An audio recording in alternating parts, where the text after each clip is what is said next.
what was your maiden name? Coles, C-O-L-E-S, Old English. Old English. My dad was from England. In Virginia. Mm-hmm. And you were born, I hate to be rude and ask when you were born, but... What year you mean? Yeah. 1923. 23. Mm-hmm. And you were born where? Richmond, Virginia. Richmond, Virginia. Is that where you grew up, or did you move? Oh, yeah. I was born and raised there all my life till I graduated from college. Got married. He promised, Bill promised that he would stay in Virginia, but it didn't work out, so too hot for him. So anyway, so I moved out here, and so we've been here ever since. I mean, on the West Coast or around the country. I've never lived back in Virginia again. What did your dad do?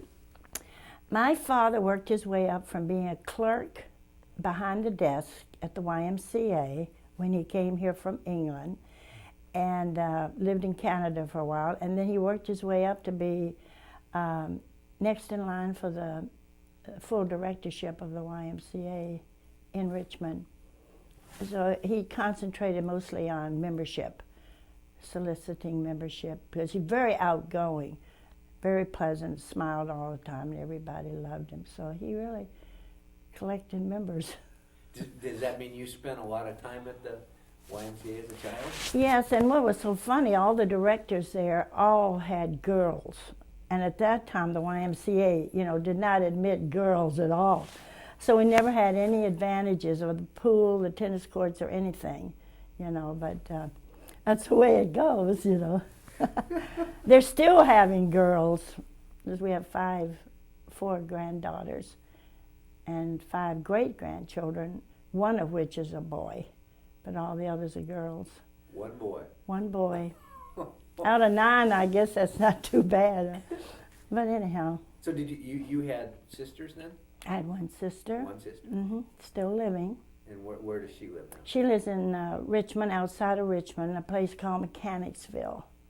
Obviously, her husband didn't fib to her and say... No, he's from Georgia, actually. You hear a southern accent, boy. But anyway. What was it like growing up for you? Wonderful. Wonderful. I loved being a kid. We only lived a block and a half from what they call the city playground, and everything was there except a swimming pool. So I never learned to swim, but I learned everything else relative to sports, And we had the city hired a director, and we had a sports director and a playground supervisor and a person in charge of recreation. So it was a wonderful experience. I practically lived down there. So I loved that. As a child, were you aware of the Depression? Oh yes, but not to any great extent. I knew things were tight. Like I remember Dad putting cardboard in my shoes too because they had a hole in them. And I remember every banana was shared with my sister. And little things like that, like we got a little Easter basket and Mother doled it out a piece at a time. Nothing was ever extravagant. And I remember going to the store with a quarter for Mother, and she wanted a pound of hamburger and a loaf of bread, and it was always 2 cents change. So my sister and I thought we should have those, but no way. We had to bring those 2 pennies back. So I even went through college on $1 a week allowance. So needless to say, I didn't go anywhere or have much. Maybe that's why I studied.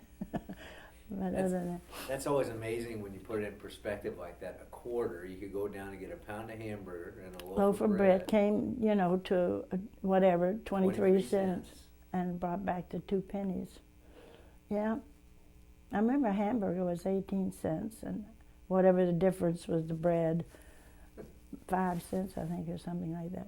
But anyway, we never were hungry or anything like that, but my parents, I guess, protected us from that sort of thing. I mean, everybody was in the same boat, so to speak, but we had a brand new house. We didn't have a car. We never had a car. And I guess my parents chose to have a better house and something that would be more lasting than a car. And Dad always, we had streetcars in those days and later buses, but the YMCA always supplied him with a pass. So, you know, we just didn't need a car. And nobody else hardly our age had cars either. We didn't even have a telephone till I was in high school. So those little things you don't realize until you get older. And that's what's kind of interesting looking, when you read a history book today, if you read the Depression, it sounded like, and yeah, it was tough times, but it sounded like everybody was starving and everybody was... Oh, yeah. But yet it sounds like, as a child, sometimes it was Well, just life. my dad only made $25 a week to start with. And 4 of us lived on that, you know, and we always had what we needed. And, you know, everything was supplied by our parents, but never heard any sad stories about, you know, suffering or anything. And I just remember the shoes, you know, but it didn't matter. Everybody else did the same thing. Then later on, they were rationed, so I guess I have a phobia with shoes now, where I want to buy shoes all the time because I never had them when I was little. But, you know, that's just a fun thing. Well, so your sister was older. 2 years. So did you have to go through the hand-me-downs and all of that? I suppose. I don't really remember. I ended up being taller than she, so, you know, she may have been taking my things, I don't know. But I'm sure we probably did. It was no big issue, though, if that was the case, you know. So what high school class? You were the year of... I graduated in 41. Was it 40? Yeah, 41. So you graduated... No, wait a minute. Yeah, 41. I can't believe I don't remember this. But anyway, because I remember Pearl Harbor, I was up at the dances at VPI, and I had just barely turned 18, or I don't think Mother would have let me go. But they were always chaperoned, and 4 of us went up there together for the dances, and we were driven by the minister's son, so I guess she trusted him, you know, to that extent. But now, what was VPI? You said dances? It's the Virginia Polytechnic Institute, which is the land grant equivalent of VMI, which was all military. But the VPI was half military and half civilian. So you could go there and not be in the military. So when Pearl Harbor happened, the guy was up there for the weekend. I really didn't know what that was, you know, Pearl Harbor. So I said, well, what does this mean? He said, it means I'm going to war, you know, and so I didn't get the impact of it till I got back home. That was on a Sunday, and we were waiting to get our ride back. We'd been up there for Friday night and Saturday night and came back on Sunday. It was wonderful fun, but he was a military person, so he knew he would have to go.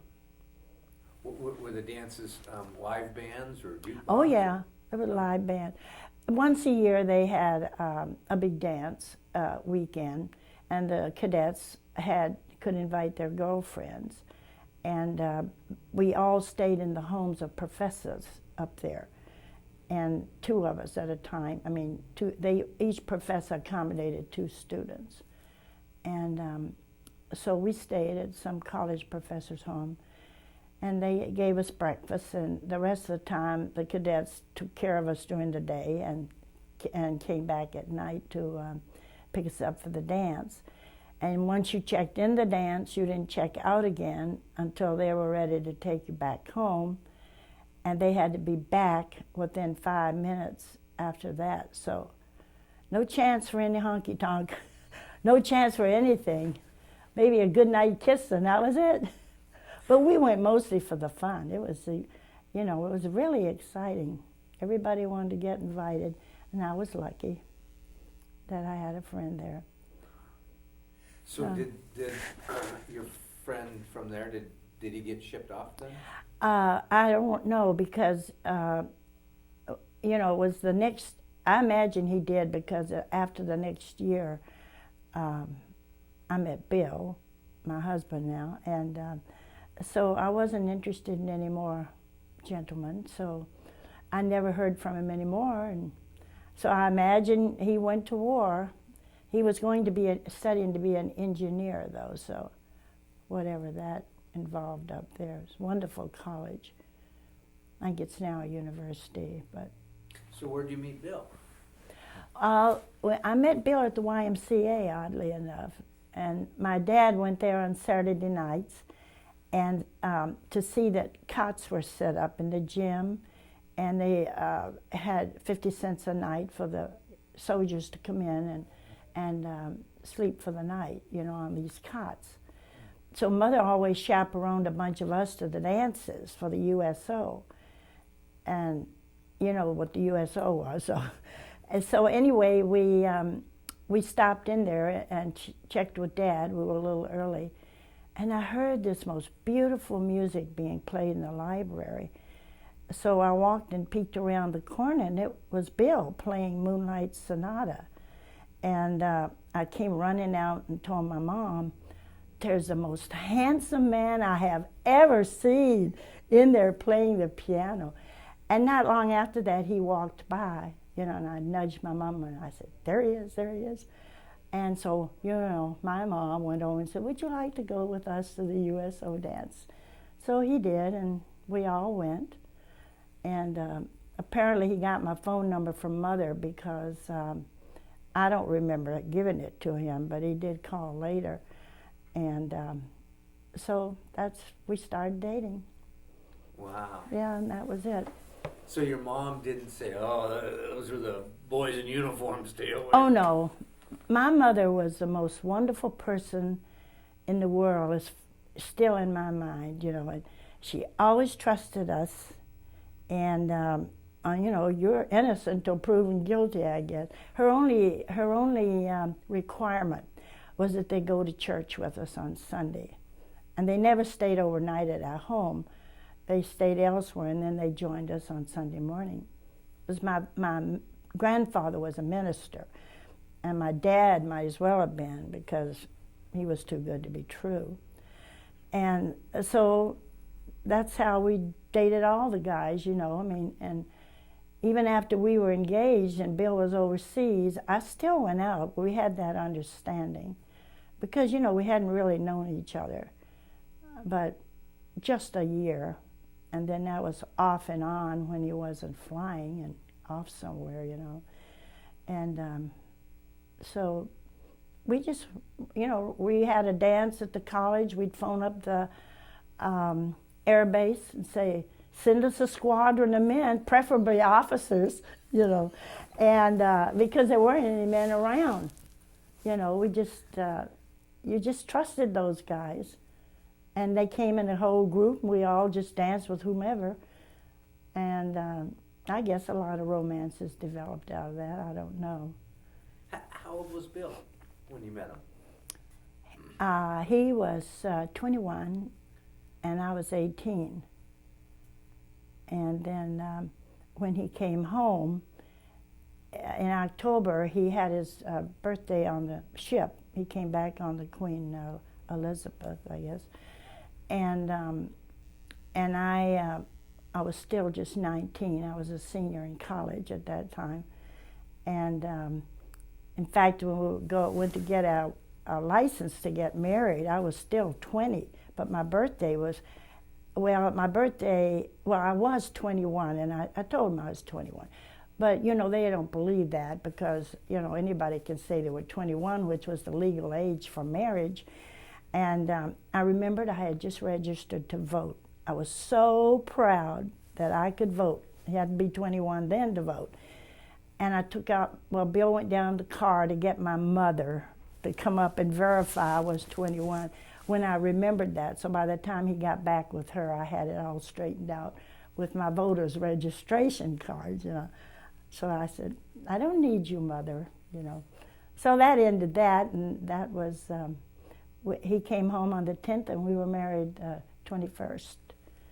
Wow. And if you don't know what a time it's getting a big wedding together in 10 days, it can be done during wartime. And the church was practically on an hourly basis, you know. And I had been to that same church all my life, and we had a big church wedding.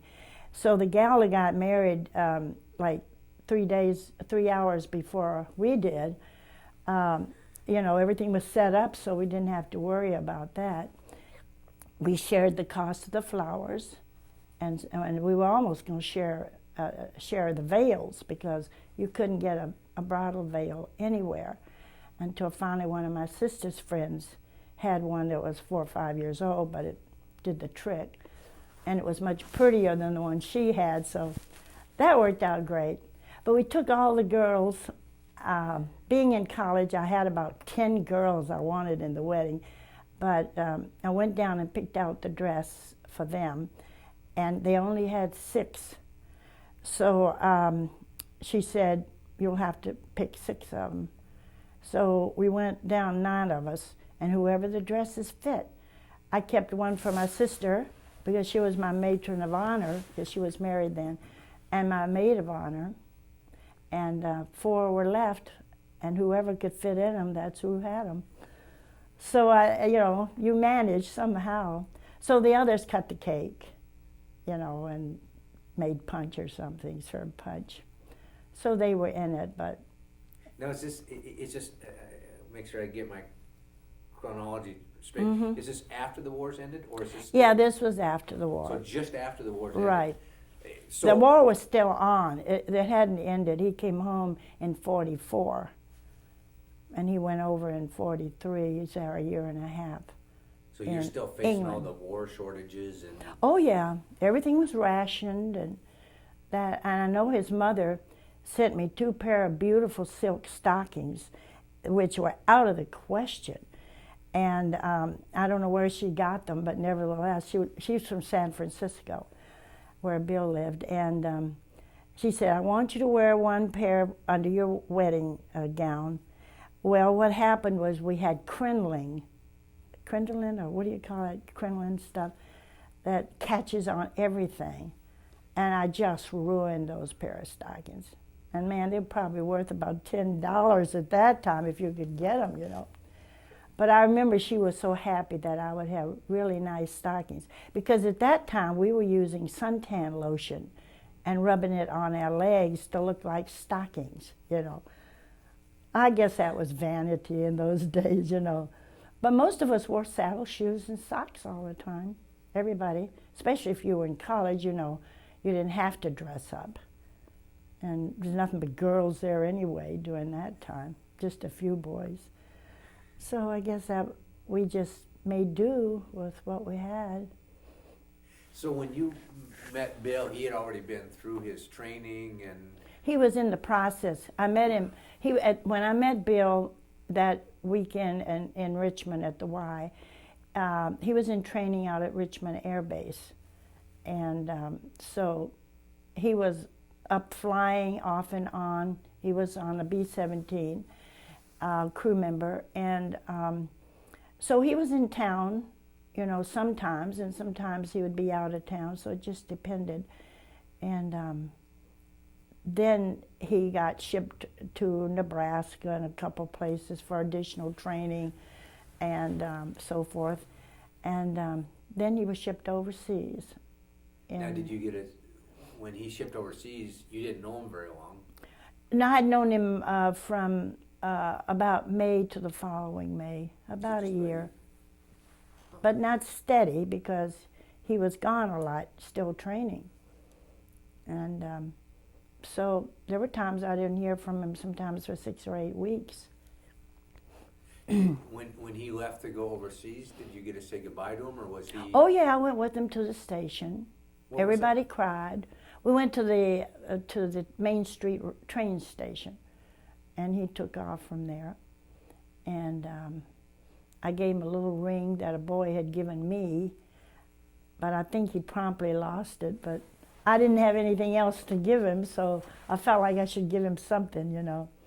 So then I came home on the streetcar all by myself, and then I sat there and cried the whole time for 2 or 3 days. And then my grandparents were down from Boston, and so, as I mentioned, he was a minister, so he gave me a lot of comfort and told me he'd be back and all that stuff, you know. In the meanwhile, Bill had given me a diamond ring, so it was serious. But Dad was a little upset that suppose he came home crippled or not at all, and all the things that you should be looking for, you know. And I said, well, we'll face those if they happen. So we didn't get married before he left, which was what Bill wanted to do, but we thought better of it. Sounds like Dad was the realist in the family, huh? That would shake you a little bit and say, well, you know, yeah, Grandpa's well, saying, well, I don't know, but my dad really, it's the first time I've ever seen him really that interested. Mother was a disciplinarian. I mean, she'd send us out for a little switch that was, we'd come back with it about 6 inches long, you know, and then after we'd go back and get one maybe 10 inches long. Other than that, I mean, you know, 2 girls, they aren't too bad. I mean, we didn't get into any trouble, you know, that I could think of, except when I was really little, when I fell in the fish pond and my sister got mad because I didn't bring out a fish. I could have very well been drowned, but anyway, that's the way kids are. Oh, gee. Mom, she didn't bring a fish, Mother. Well, see, my granddad would go down to the prison in the afternoons on Sunday and preach to the inmates. And he'd take my sister and I along to sing. And, you know, we'd stand on a chair and we would sing, Jesus wants me for a sunbeam, or Jesus loves me, or something, you know. And I guess apparently it did something, I don't know, but afterwards my mother would walk us up to the poor home, which was about a block or 2 away from the jail, and they were all the children there wore the same kind of dresses, like, I guess maybe it was an orphanage, I don't really know, I was so small. And then my granddad would come over there after he left the prisons and preach to them for the evening service. So Mother always took us, and I walked around the edge of the fish pond, and I just fell in. Well, I was soaking wet, of course. We had to go home on the streetcar.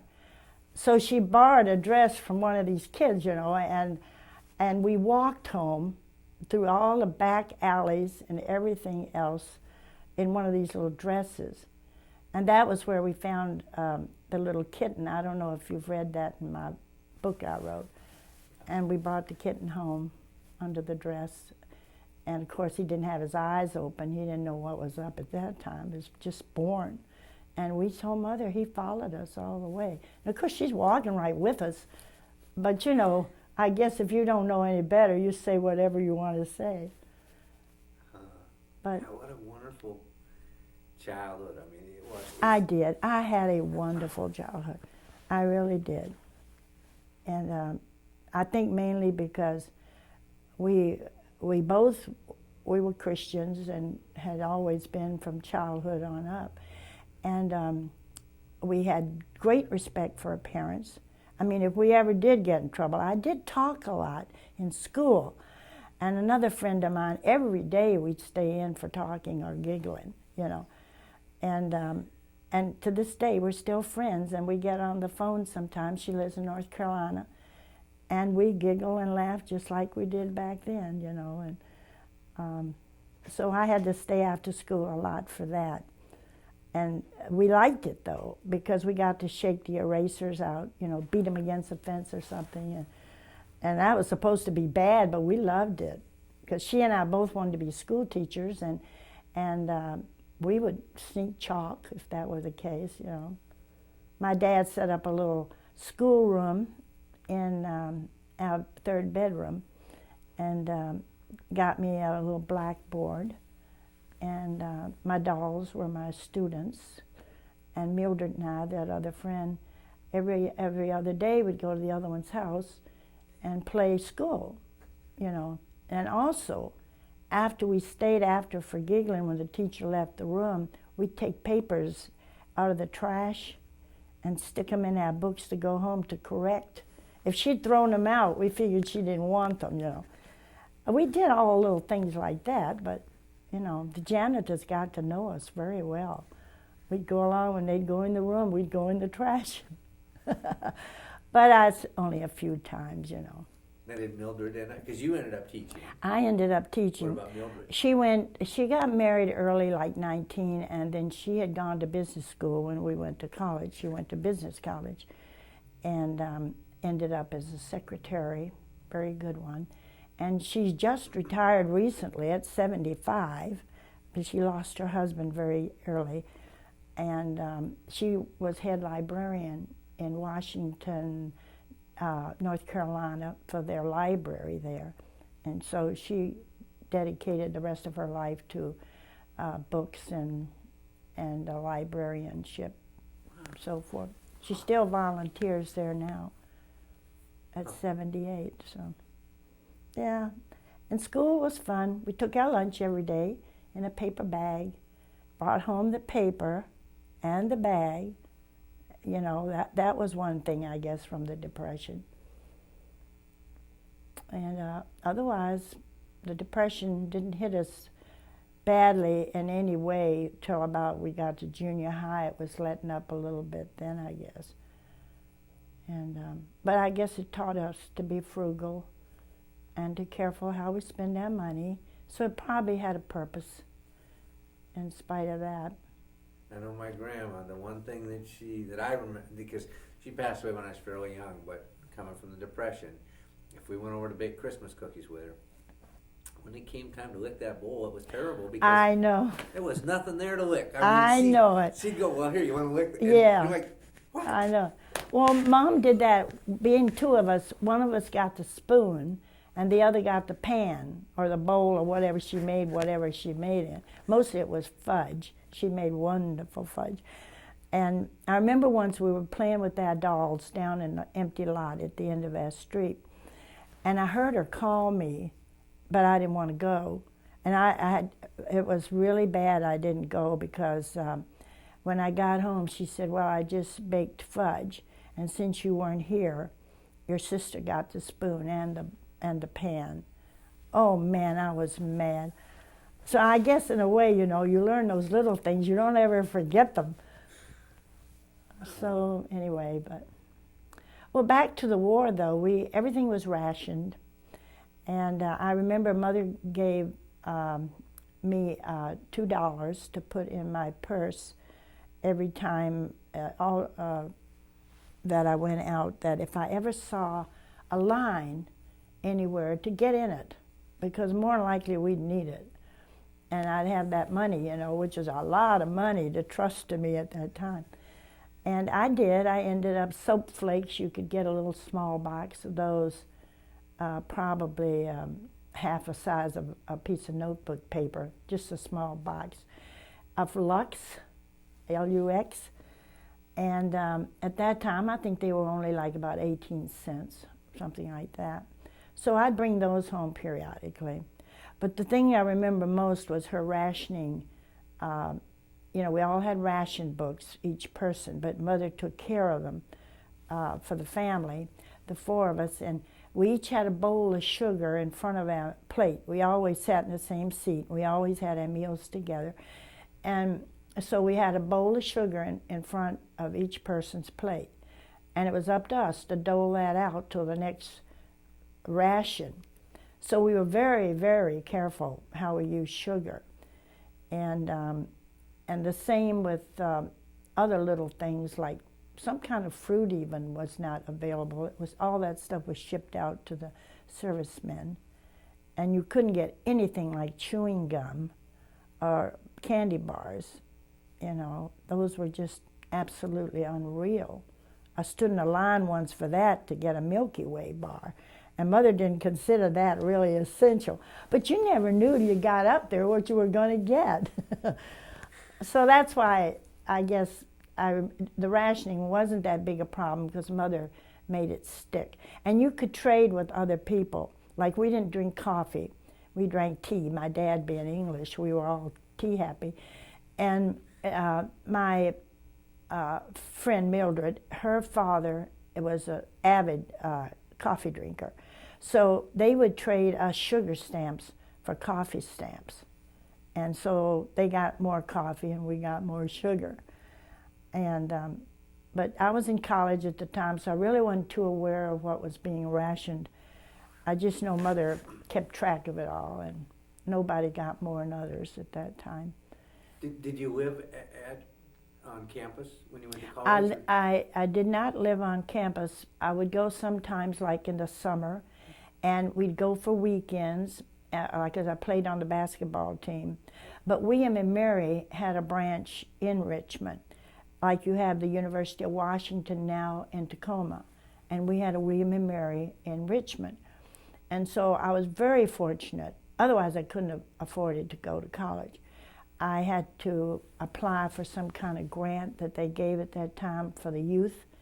And then I worked my way 4 years through college, back in the stacks of the library. I found some interesting stuff back there. But I'm literally being truthful when I say I had to use a flashlight to see. They had no overhead lights back in there. And I mean, it was horrible. I hated that job. So the year that Bill and I were married, I was a senior then, and I said, I'm not going to work this year. Besides, I was president of the student body at that time, and I had a lot of commitments, a lot of obligations, and so Mother said, well, Bill can help you out with your college, and you don't have to work. And I was 21 then, so I didn't work. And I had a wonderful senior year. Big flush, $50 a month, which was unheard of, But I paid my parents for room and board, which was $15. So the rest I had. And I sold Christmas cards that year, too. Being president of the student body had advantages. They let me set up a booth in the hallway, and I took orders for Christmas cards. And so, I had enough money. I was a little bit creative there. The GI Bill didn't apply to spouses? No. That was my senior year.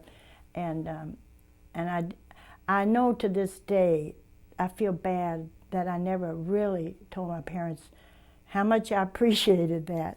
Because since then, Bill went back on the GI Bill, and even then we only got $96 a month to live on, but we did. Then later we had our first child. It went up, I think, $25 or $30 or something like that. And the idea then was old-fashioned, that wives didn't work. Today it's always, well, where do you work and where does he work? But in those days, because of the war, women were working out of necessity. But Bill was still old-fashioned. There was no way I was going to work. And after our son was born, I worked before that to help him through college. And he held 3 jobs at that, And we barely made it, but we did. So while Bill was overseas, did you correspond? Did you write? Every day. Every day? I wrote every day. And that's where my, allowance went. But sometimes Dad would take it and say, well, I'll drop this off for you today, before I put my stamp on. And so that was really nice. And but that was okay. I had everything I needed and stuff. And so it didn't worry me in the least. I didn't have any more. Other girls did, but nobody had a car. One girl had a car, and, she was very responsible. And it was a convertible, so if you got to ride in that, you thought you'd really arrived, And my other girlfriend, Ellen, that I still correspond with, it was my maid of honor in our wedding. Her family, her dad worked in the automobile business, automobile warehousing, parts and things like that. And he made really good money, so she had a lot of money, and she was very generous. So she'd treat all of us. Then we would usher at the Mosque Theater when they had Nelson Eddy and Joe Penna. I don't know whether you remember any of those people. And various Minnie Pearl Lee, certain so-called celebrities of the day. And we could go and usher, certain of us that were seniors and in good standing. And we ushered the people, found their seats for them and everything. And then as soon as it started, then we could sit anywhere there were empty seats. So we got to see a lot of things, just by ushering. So when you find an outlet, you take it, provided it's legal.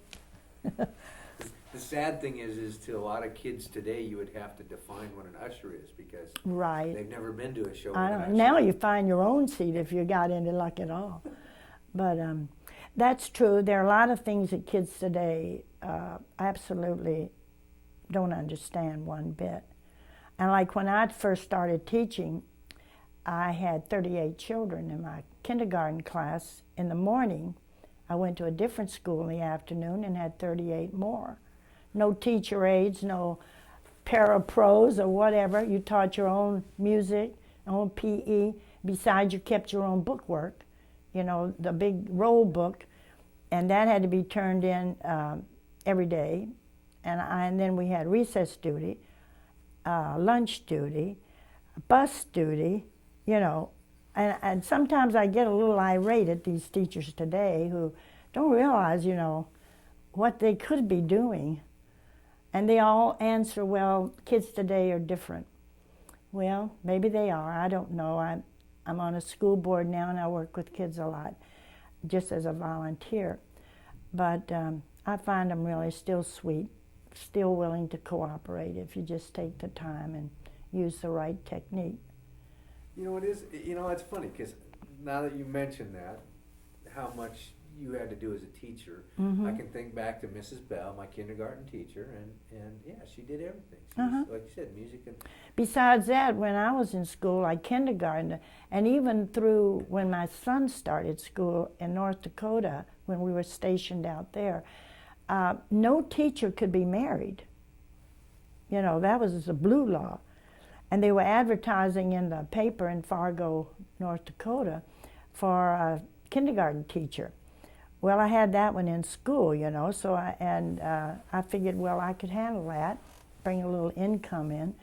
And I called up there, and the first thing they asked, well, are you married? And I said, well, yes. Well, don't even bother to apply until August the 30th. And if we have no teachers that are single, then we will consider a married teacher. So I really let loose and told that superintendent what I thought. He said, I realize this is a 40-year-old rule. I said, man, change it. This is changing times, This is ridiculous. Well, so I taught at college. I went over and applied at North Dakota State University. I read where they were opening a new child care center, not child care, but child growth and development center for the college students. And I got the job. And I think I was like 30.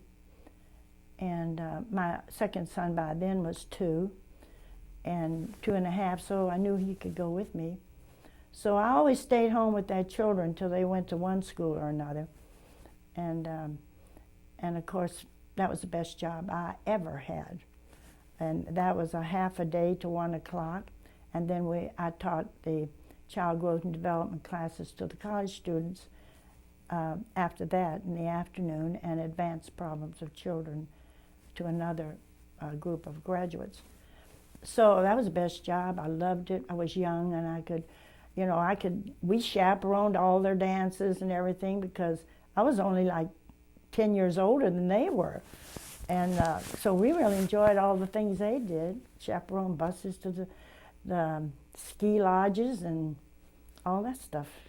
This is post-war, and Post-war. America's excited and growing again. Mm-hmm. And I remember when I was teaching at the college, I was asked if I would like to come and sign up to go on Social Security.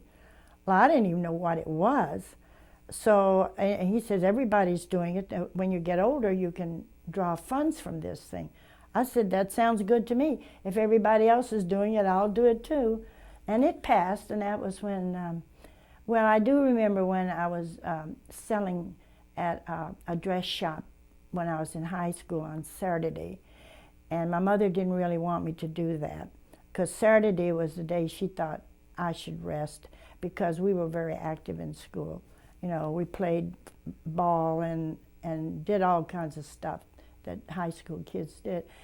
And I got $1.98 on Saturday night for my one day.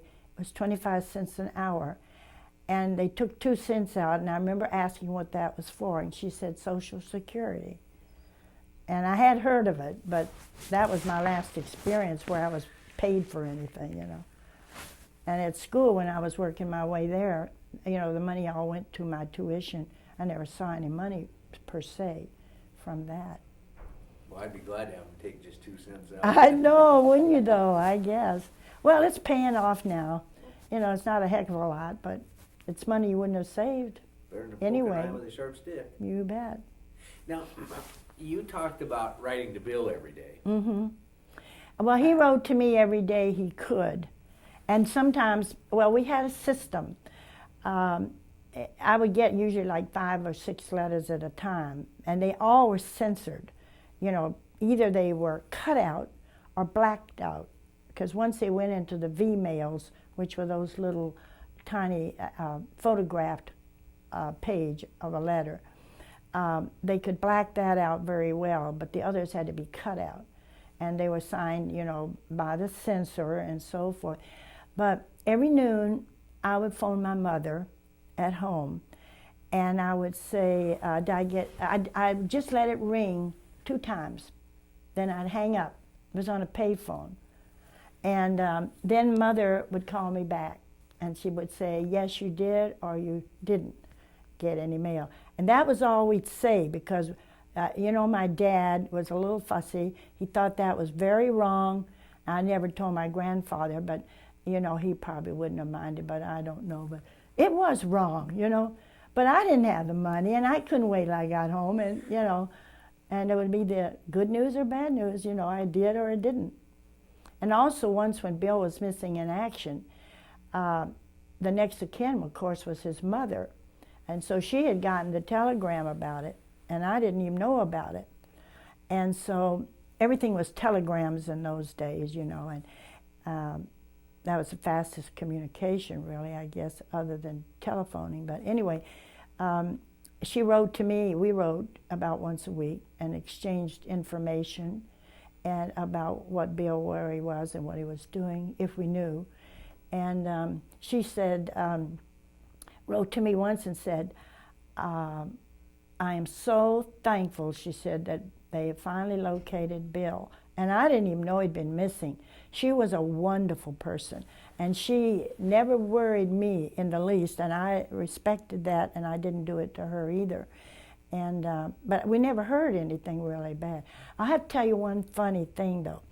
When Bill went overseas, my sister was pregnant with her first child, and Bill knew it, and he wanted to know when the child was born and what it was, you know, because he would be an uncle, and eventually, not then. But so at that time, they had printed telegrams. You could never make up your own, you know. You had to print out whatever was written. There was one for everything you could think of, including childbirth. And so the only one I could find was son born today and mother doing well. And then I signed my name instead of sending Ruth's name. And so he got really teased that he had this child while he, you know, had left a woman pregnant behind. And he has never gotten over that. He said, why didn't you sign her name? Everybody knew Ginny, but they didn't know who Ruth was, you know. Well, that's just one of those funny things that happened. It was nothing life-threatening or anything, so that was it. When you would write back and forth, what would you just write about? Average day stuff? Or well, he knew all my friends, and I would tell him what was happening with them. And of course, I always told him I missed him, how much I loved him, and that I hoped he was well and all that stuff.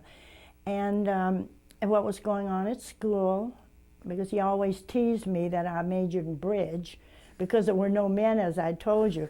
And so you had somebody hold your seat while you went to class, then you'd come back and boot them out, and get your seat back and finish your bridge game. But anyway, I would tell him about the weather and other people he knew, and clippings from the paper, and what was going on at school and church and that kind of stuff. Never were very long, because half of them didn't get there.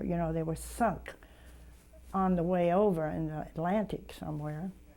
But and then he only would write like one page, with a lot of space in between the lines, and he couldn't, because if he mentioned, I never even knew he was in the 8th Air Force until one time he drew a picture of one of the guys. He's real good at sketching, and there was a 8th Air Force patch on his arm, and I could not believe that got by the censor, but it did.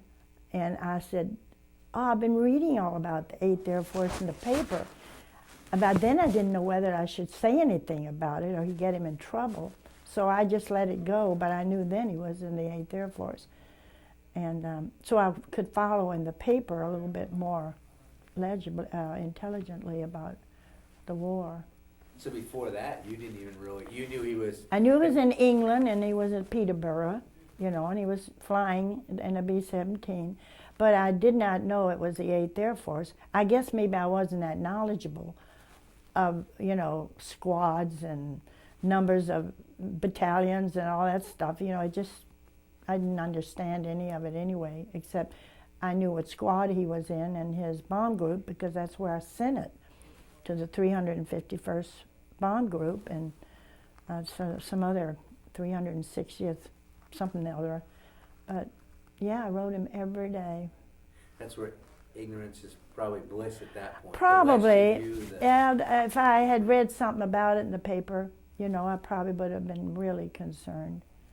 But I had my hands full trying to stay in college, and I was very active and played basketball, and I was in anything I could get in. I was in the Glee Club, and I was on the newspaper staff. It kept me busy. Plus, I'm just that way.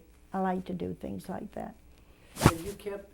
It's interesting because I've discovered a kind of a theme with some people I've interviewed this week. Your class, high school class, have you kept in touch with people from that? Or? I didn't for nearly 25 years, and they had their reunion then, and I got notice of it. But I was out here, and it was impossible financially. Plus, I was teaching full time, and I didn't have the time or the money to go out for a weekend, which I would have loved to. But one of my friends wrote me that had been there and told me about this one and that one and the next thing. Well, I did go to the 50th one, and we still had 200 and some people. And last year, they had the 60th, and it lasted 2 hours, or 3 hours, I guess. They met at a country club, and they had cocktails and lunch, and everybody went home for their naps, I guess, And one friend wrote me back and said, "It was so good that as much as I'd love to have seen you, that you didn't come, because they're all half dead."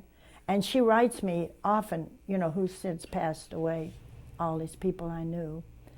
And my sister still keeps me informed, because we were very close and she knew all my friends. She still corresponds with a lot of my friends too, because they live right there, and they meet for lunch and exchange news and things like that. Were there many from your class that went into the service? Oh yes, almost all the boys did. In fact, the principal really was very upset that some of the boys were quitting high school, to join the military. And but that wasn't my class. My class was in 41 that we finished, but they all graduated to my knowledge. Because we had like 800 graduates. I mean, it was a big high school, John Marshall High School. Wow, yeah. We only had 2 high schools in Richmond. The other was Thomas Jefferson. So you can see what the South does. So anyway, and we were enemies, football-wise and everything else, the 2 high schools. Thomas Jefferson is still standing, but they tore down the John Marshall High School and moved it way out in more of an area that was not downtown, more conducive to residential traveling and so forth, because Richmond per se is not what it used to be, you know. It grew and grew, and of course it's a tobacco town, and you know, it was awfully smelly. You could smell tobacco. But Edgar Allan Poe's home, the shrine for him is there, and it was right in the middle. You know, you got all these factories of tobacco, and here's a little Poe shrine sitting in there. And the same with Robert E. Lee's house that he had in Richmond, and that's a little bitty house sitting between all these huge, you know, 50-story buildings and things like that. But it's very traditional yet. You know, they have Monument Avenue where they have all the great soldiers of the Civil War. And I won't say what I was going to say. I'll tell you later about that. But anyway, Richmond's still a beautiful city, but everybody lives outside of it. You know, it's just all business now and stuff like that. How come you've chosen to stay so involved with the foundation, with the memorial, the creation of the World War memorial? II? And, yeah. Well, of course, Bill is involved in it. You know, the foundation was his idea, and I support anything he has or does. And we've always been a team, and we try, if you know, to show an interest in what the other has all the time. We don't always go to everything the other one has, but right now that we're retired, it's just as well to go as stay home, I guess. You know, unless you're tired or something. And we always, it's our chance to get out and have dinner, because we live out in Grapeview, which is a good hour to get into Olympia, and which is the nearest place really to anything interesting to do. I mean, Shelton now has a Denny's and a Walmart, and that's about it, you know. So you got to live and do things, or you'll die on the vine. So it keeps us interested and busy. You and Bill have been, I mean, there's others, but you and Bill have been real committed and a lot of time involved in that. Well, I believe in it, and I believe that if I thought now that I could go and see a mini-series of being discussed by Civil War soldiers, or if I could see Abraham Lincoln on a tape, you know, that's why one thing I like to see on the tape that you're producing is, you know, President Roosevelt. You know, I know everybody has seen him and heard him elsewhere, but, you know, he was a vital part of that. And it would have been sort of nice for the kids to see the whole picture. But, you know, that's entirely up to producers what they put on these things. But I just believe in it, and I think that it teaches our children loyalty. I think in a way it has brought kids together to know what their parents did and their grandparents, and because they have never experienced this. They don't even know what a depression was. They never knew what the war was all about as youngsters. And even as older people, they don't always understand what their parents or grandparents went through. And it opened up a whole world for women as an impact, and to technology. And these are all things I think that older people have to become involved in, or, you know, they won't be up to date and won't be knowledgeable. And of course, computers are one thing I will not touch, but at least Bill's in that. But I'm not mechanically inclined. It makes me nervous, and I don't like it, and I'm not going to do it. So that's the only thing we don't really do together, I guess. But so be it. It's interesting because you have a unique perspective on children, in the fact of having taught and still being involved with the school board and all that. And that's kind of with World War II, you know, my argument was always you could remove the two from it and just say this is about war in general. So I guess my question is do you think that people have changed, or are people people? Well, I think basically people are people, but they have changed a lot in their value system and morality and things like that. I'm not saying that maybe that isn't what people today want to do and do. It's their business what they do. But I still believe in basic, I guess you could say, the 10 Commandments. I mean, I think society has to have rules and regulations to live by and to be fair and just to everyone. And I don't think that's happening in today's time. I don't think that the modern generation is really setting a good example for a lot of the young people today to follow. And being on the school board, I felt I had an opportunity to still maybe inject a little wisdom along with, I don't mean that bragging or anything, it's just that, you know, the truth is the truth, and stealing is still wrong, and basic things like that. And I think that we need to do that, those basic concepts of and a philosophy of life that's appropriate. And I don't know if that's old-fashioned. I don't have any argument from it when I bring up certain things. There's certain things a school can't do. And but I think Christmas is one example that I think they should be able to exercise a right there to in the real purpose of Christmas, which is not being done. And I can't go against, there's what, 265 school boards, and I'm sure there may be 10% that might agree with me, I don't know. But we're not there to run the schools, we're just there to see that they're run right. And most of that goes by legal standards, and so that's what you stick to. But it doesn't mean you can't say something about it at your own meetings, you know. And I think the school where I am at Pioneer has done a great job in that. And they have great respect there for the school board. And we have respect for them. And we go to the things that they produce. We are very active in what the children are doing. And I love kids. Every year I go with the kids when they do the Cat in the Hat, and they scramble the eggs, the green ham or green eggs or whatever it is. Sam I am. Right. And it's really interesting to watch them. And I especially like little kids. But if I had to teach again today, it would either be college or kindergarten. Because all in between, they're so screwed up. At least in my opinion, not all of them, of course.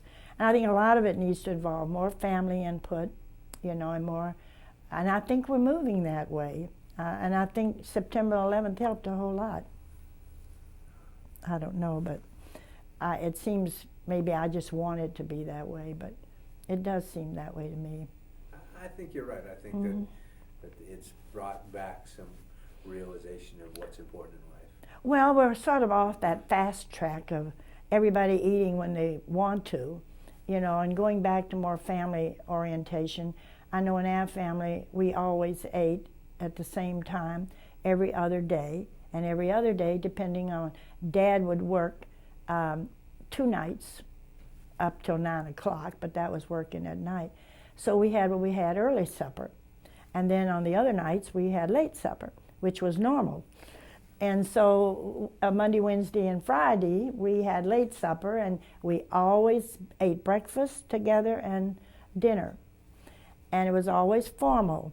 I mean, we all sat down, we prayed, and joined hands, and we ate our meal in peace and talked about what happened that day, and really had a wonderful time. Sometimes we'd be at the table 2 hours, unless Little Orphan Annie came on, or The Lone Ranger, or The Shadow, or something like that. Then we would go and be excused. We always were excused. Dad always held Mother's chair for her to sit down, and we never ate without her. And that's a policy Bill that's carried in our house. The boys don't sit down till I'm seated, and they don't get up till we're done.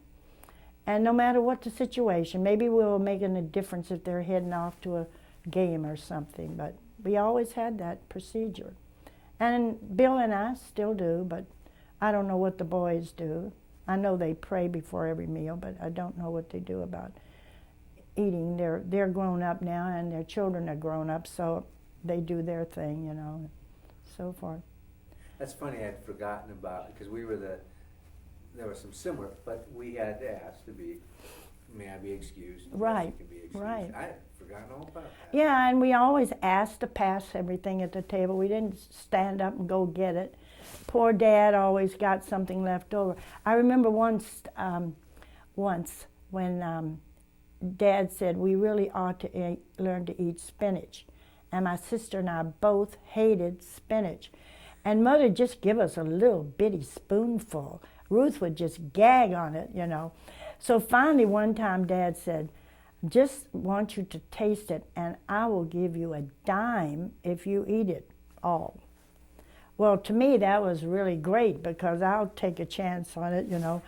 And I ate mine and I got my dime, and Ruth just couldn't. So I thought I should have her dime because she didn't eat it, but that didn't work out that way. And to this day, she won't eat spinach. I don't really care for it either, but I will eat it, you know. Got your dime. I got my dime, so I guess you can call it reward or bribe or whatever, but it was an incentive anyway. And I think mostly because she didn't eat it, I thought I shouldn't. You know how sisters are, or siblings. And I guess if George Bush can't eat broccoli, then she doesn't have to eat spinach.